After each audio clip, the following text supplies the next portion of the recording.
I have another one of my videos coming out, like 100 comments from people on the right that are angry with Trump, the administration, who don't want to vote again, who think it's all a sham, or they're just pissed off, whatever. And so I'm making another video, and that'll be out probably tomorrow.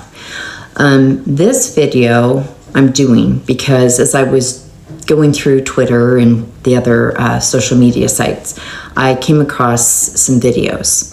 And, well, I'm going to show them to you, but trigger warning, like if MAGA, conspiracy theory, rage-filled MAGA triggers you, then maybe don't watch it. But I'm going to talk you through what I hear when I hear it. They don't trigger me at all because I hear something totally different now.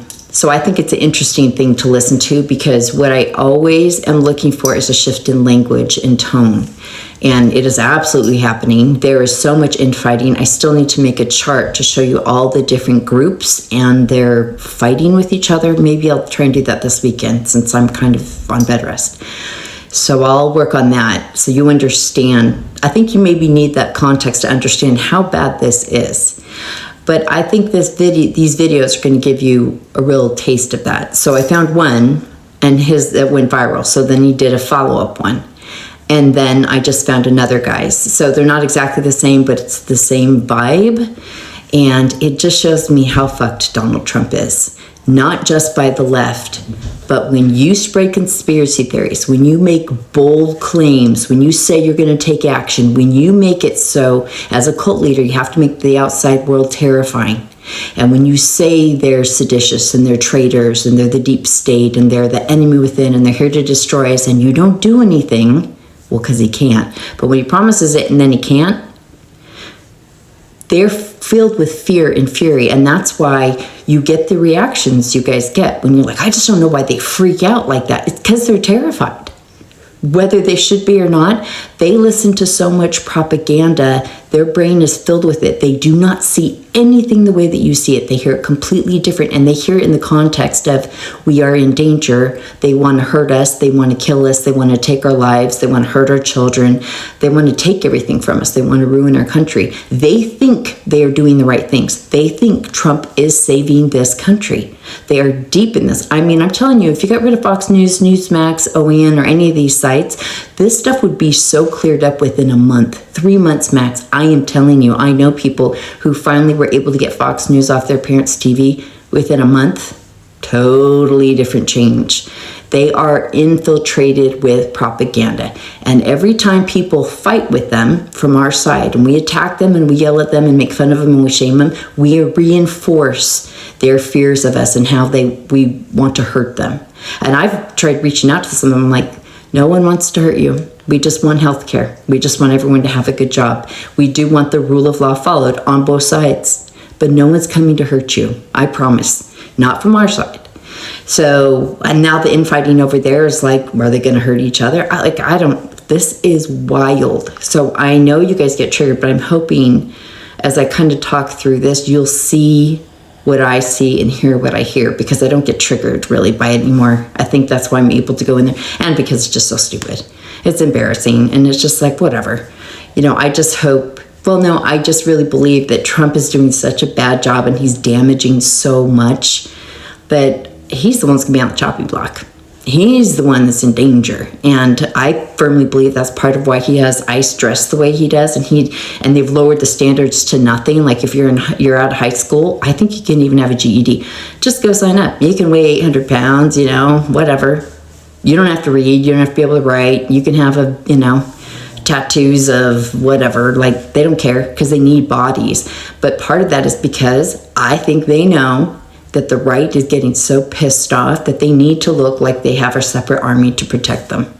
I think that's part of what it is. I think the vests and everything are to look like intimidating, but also because they want to make it look, because the media takes images of that, we take pictures of that, so it makes people, when they see that are for it, they make it look like, oh, they're out there doing it, they're doing their jobs, they're really taking this on, even though their numbers are much less than what we used to have.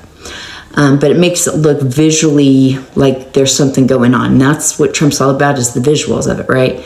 And then He knows he doesn't command the army. We know he doesn't command the army, but that's why he has to have this little group. This is what it's about, is his own little private military that he's going to need to protect him from his people. When they really understand that he's not going to do jack shit and this economy gets worse and everything gets worse, he's going to be in danger from his own side.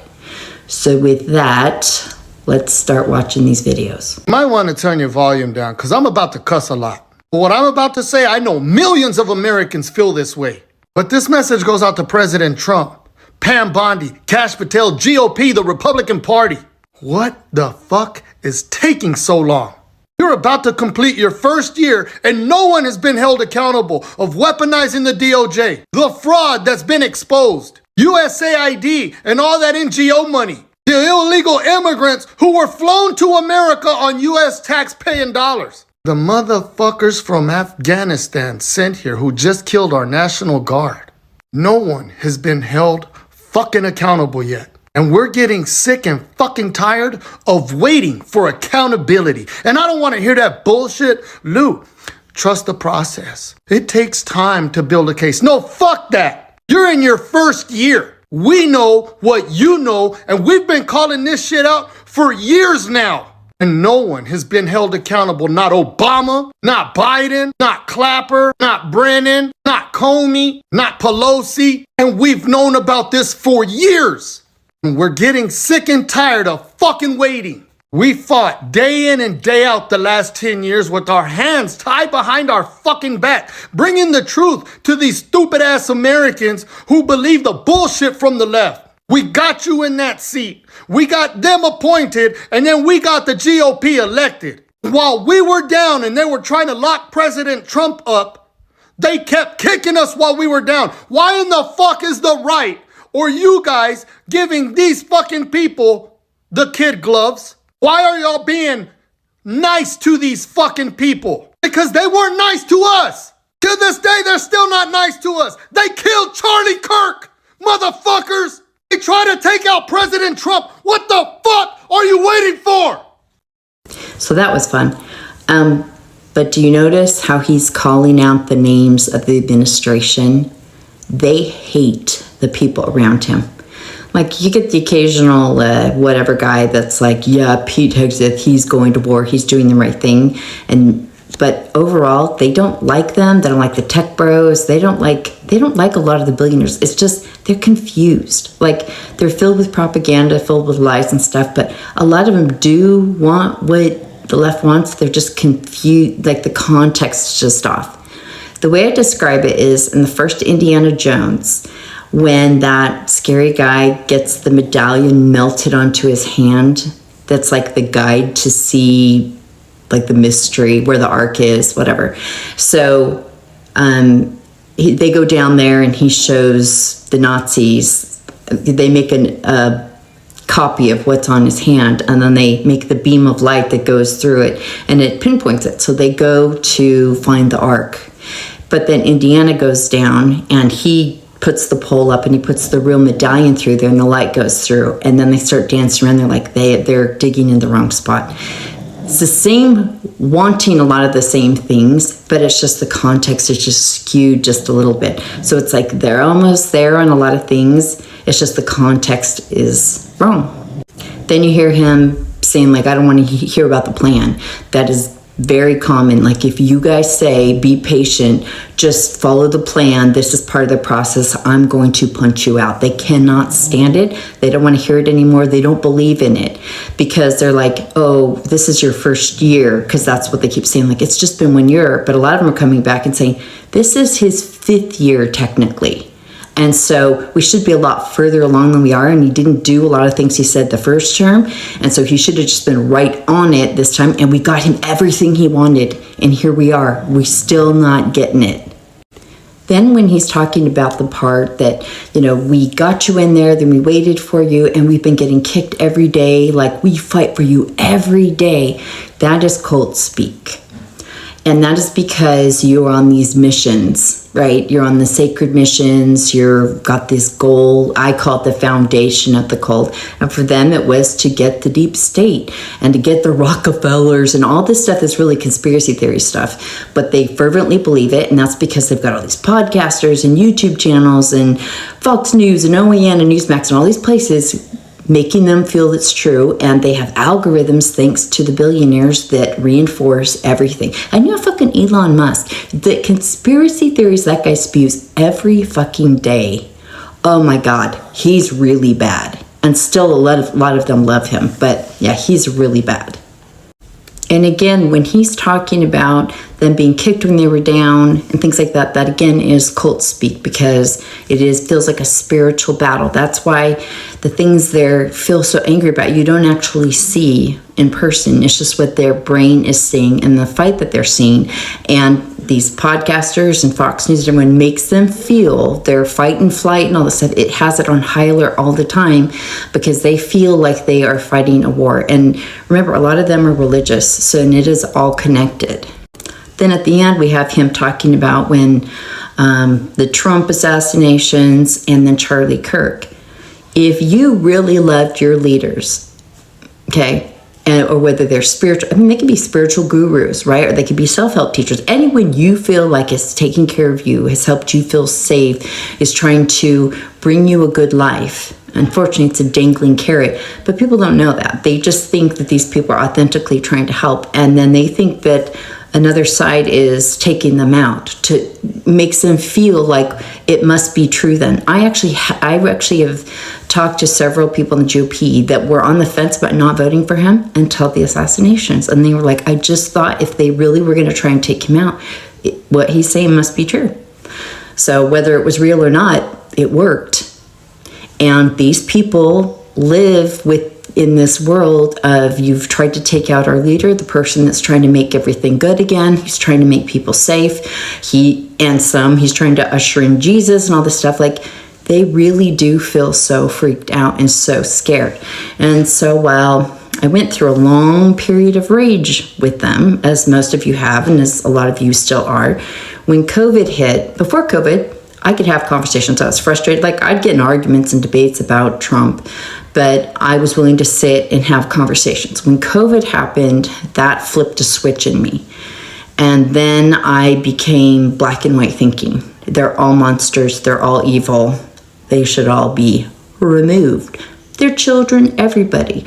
I went into black and white thinking. I dehumanized.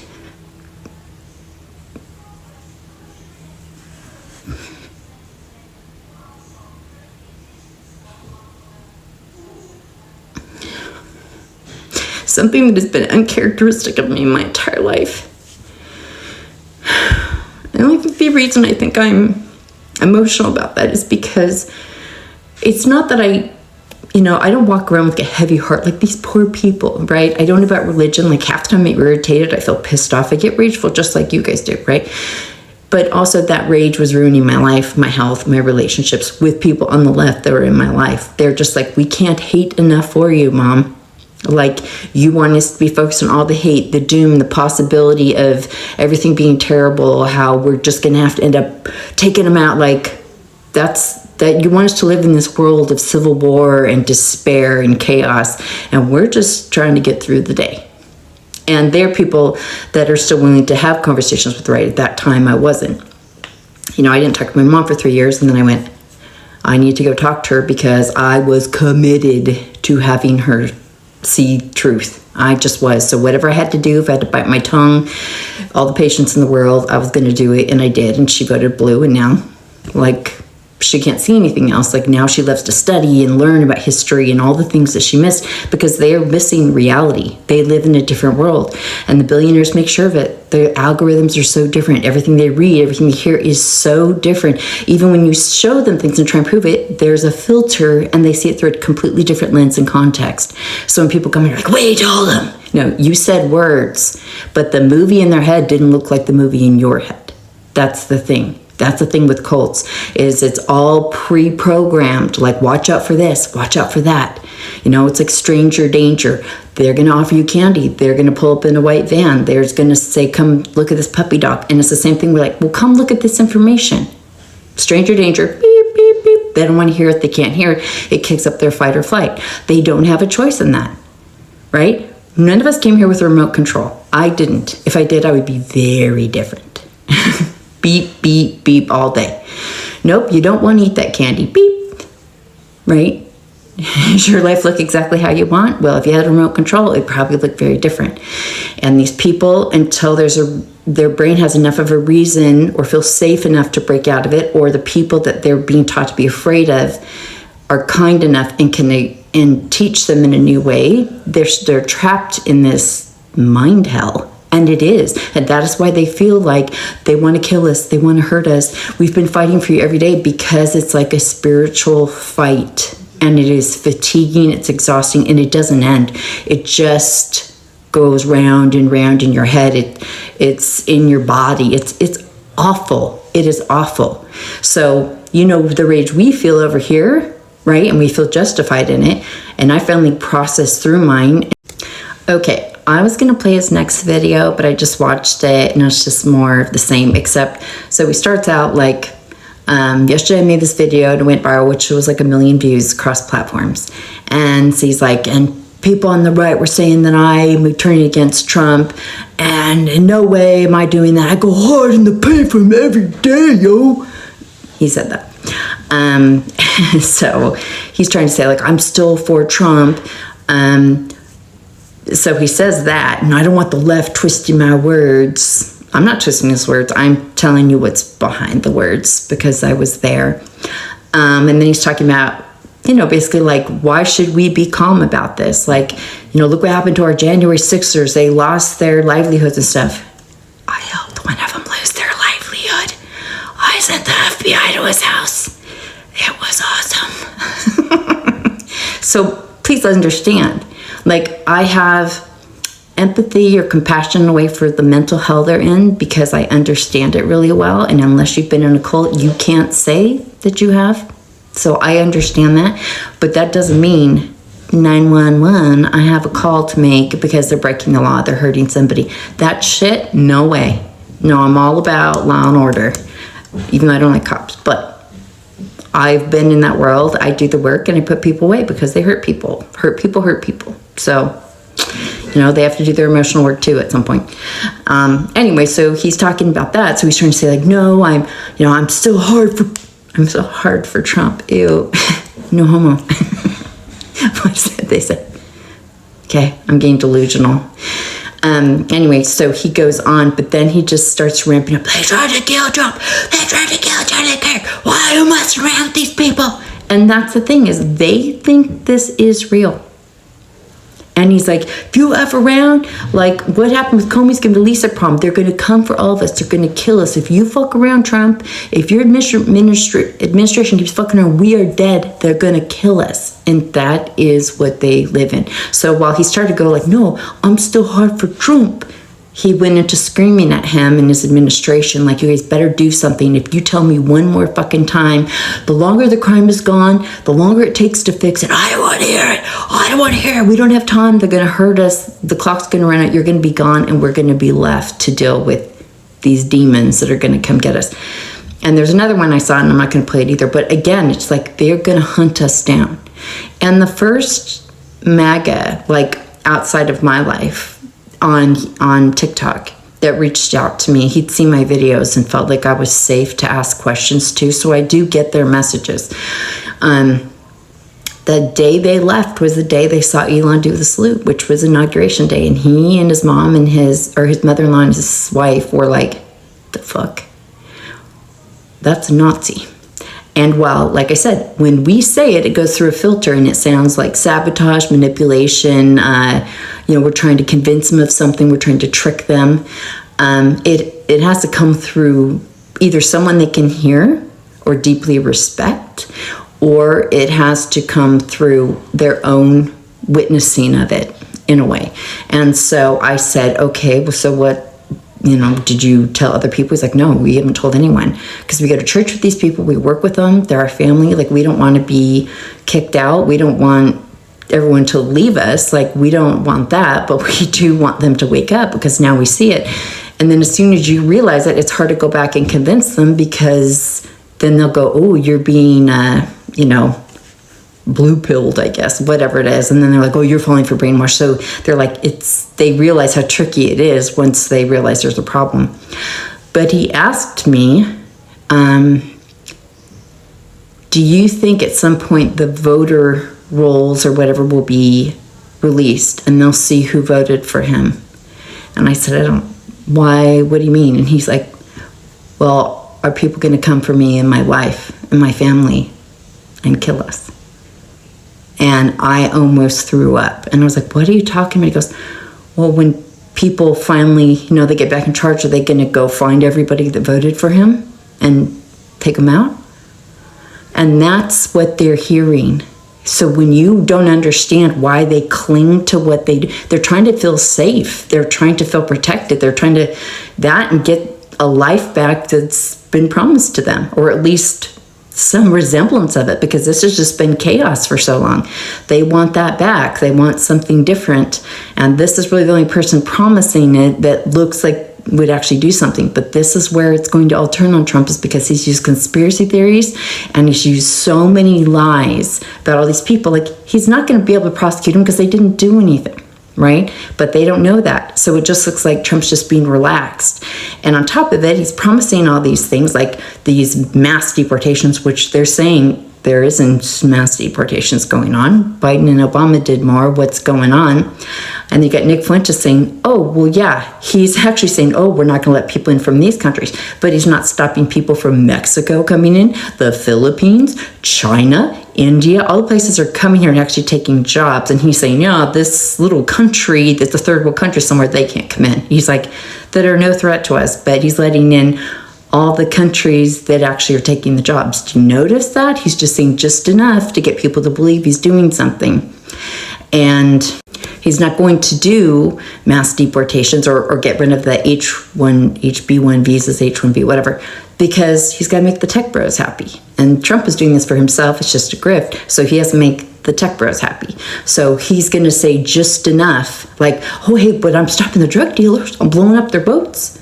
He can't act like he's doing something. And now he's saying, hey, I'm going to get rid of these taxes and these taxes. The tariffs are going to cover federal taxes. Like, now he's throwing out all these kind of tax promises. And at the same time, Costco's suing because they were illegal. Like, he's so entirely fucked. And I guess the main reason I want to show this to you is because even though if you don't really know how to listen to him, you're listening to that going, oh my God, they're going to blow up and they're going to hurt us. For the most part, I think it would turn towards themselves out of humiliation and frustration. And if they really think this is going to happen, I'm not saying that they wouldn't lash out at anybody, right? But even when they went to the Capitol, they thought they were doing that with Trump. He didn't show up. So they feel like I can hear betrayal in their voice. Even they're trying to say like, I'm loyal as fuck. I go hard in the paint. But also, you better fucking hurry up because they're going to kill us, bro. So there's no way Trump can live up to any of this. He never meant to live up to any of it. And they just are seeing like these Mar-a-Lago parties while they can't afford groceries. And the ones that are trying to convince each other, like, no, just be patient, everything's cool. They're going, fuck you. Like, it is collapsing. And it is going to get much rockier for a while. Because all these people in the administration, they're getting called out, like Pete Hegseth, and all, this is just going to get wilder and wilder for probably the next 6 months, maybe till midterms. And I'm not saying things will be perfect after midterms, but you're having narcissistic collapses on every level, and you're having that happen with Maga, with their ego, because their identity is with the cult leader. So you're having mass ego collapse. So things are going to get wild, but ultimately, I think they will turn on him because they're going to feel betrayed. Because as much as he's saying, the left has done this and done this, but you aren't fucking stopping him. It's kind of like when a dad abuses kids and he's violent towards them and the mom doesn't do anything. The pain, the ultimate pain is towards the mother or the parent that did nothing, who complained about it and knew about it but did nothing. That's where the real pain resides, because there's this feeling of, you said you would protect me, you were supposed to protect me, you knew what was happening and you did nothing.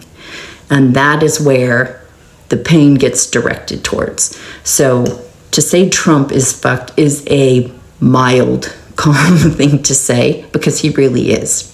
And the more people that work through their rage, we'll be able to engage them. And when they see we're not there to hurt them and attack them, and that maybe they were confused and we're just tricked into it, the more momentum we'll have and the more allies we'll get. And that is really how it works. So there's 3 things that help me process my rage.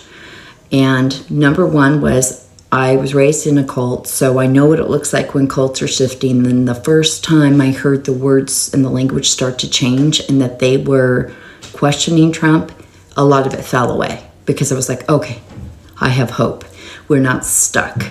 My instincts were correct. It would start to implode about this point, and it came right on time. And that's why I get on here and share that with you, because if you didn't grow up in a cult, you're not necessarily going to know these things. And a lot of you feel too angry to go over there and investigate, or it drives you too crazy. And I was the same way for a long time. Like, I've stayed away from people on the right because for their own safety. Because my mind told me I would claw their eyes out if they said anything.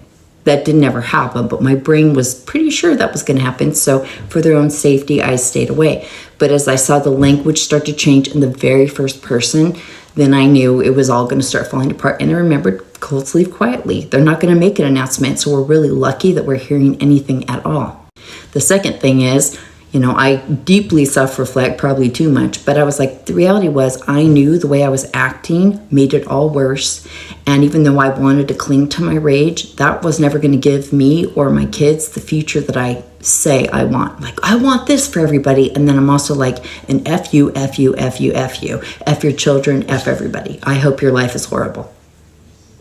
That's not going to give us the life. Like, I would sing this song of like, I want everything for everybody. And then I'm dumping toxin in the ground, pretending that's going to give flowers and vegetation down the road to everybody. So I was basically full of shit. Like, my heart wanted that for everyone, but my mind wanted punishment and vengeance because I felt pain and I wanted everyone else to feel it. And when I owned that I was doing that and that wasn't going to give my kids the future I said I wanted for them, then I had to start dealing with something. And then lastly, I know a lot of people don't like to do this, but for me, this works. I always like to find where I'm responsible in any kind of drama, situation, argument. Because if I don't feel responsible, then I'm kind of at the mercy at all of it. So if I feel like I can find somewhere that I fucked up, then I can own that and I can create space. So it's like, if both people are completely wrong and no one will admit anything, then it stays like this. But if I can say, well, actually, I did this person can move towards me and my conversation. And the second I owned, I've been part of this mess. I've gone out and said, F you, I don't care, block, block, block, screw you, no contact, fuck you, I hate you all, blah, blah, blah, blah. Yeah, I was putting trash into the universe. I did that because it made me feel better. Now, is that a choice? No, it's your fight or flight kicking in. That is your braining. Again, no remote control. But I had to own that there was a selfishness in it. Like, this is my rage and I want to feel this rage. And don't you try and take it from me because I've earned it. But then you go into an emotional morality that gets really fucked up and the victimhood flips and you become this ultimate victim. And those people out there, you're happy for them to pay any price and they deserve it. And no one's pain is bigger than yours. So you make everybody back off your pain. And it's a cycle. And then you try and gather more people into it. That's why you get a lot of fear mongering and dooming on here, is they want you to join into their rage to validate the fact that they should get to keep it. And that they can wish harm and then get on and go, they're so stupid, they're such losers, and act like what they're saying doesn't impact everything. So it's a very destructive way to live. And some of you are still stuck there and there's no judgment. I went through it. I was in it for a long time. And now I'm out of it. So that's why I actively go on there and get the information I can, because my rage doesn't kick up the same. And I can come back and share it with you. And hopefully that helps calm your rage. Because the sooner we move through our rage, the quicker we'll be able to listen and the quicker we'll be able to interact in a way that's healthy. Because the healthier we are and the calmer we are, it will calm and help them because they are angry at their leaders. And the rage comes at us because they don't know where else to put it, but it's starting to go in that direction. And the more we can hear and the calmer we are, the less resistance they have. They don't have this. They have us going, yeah, I hear you. Do you hear this? I hear you. Well, what about this? Yeah. Like that. So when I come on here and talk about rage, it is not out of judgment. It's not to scold people. It's just to say, there's a better place to go for you, right? This is ultimately for your benefit. You can keep the rage if you want, but you will be fucking miserable. And your brain will be addicted to it. And it will impact everything in your life. But if you start to work through that, it will help you, and that will help everybody. And that is why I talk about rage. Because I want to help you. I want to help you. And the other thing is, I want to win. I want to beat Trump. I want to beat fascism. I want to beat this administration. I want to beat the con men. I want to beat the billionaires. And if they have us full of rage, they win. They win no matter what. Trump can be gone, and as long as we have that rage, they won. They stole everything from us. They took our health. They've taken our finances. They've taken a lot of our family. Fuck that. I want to win.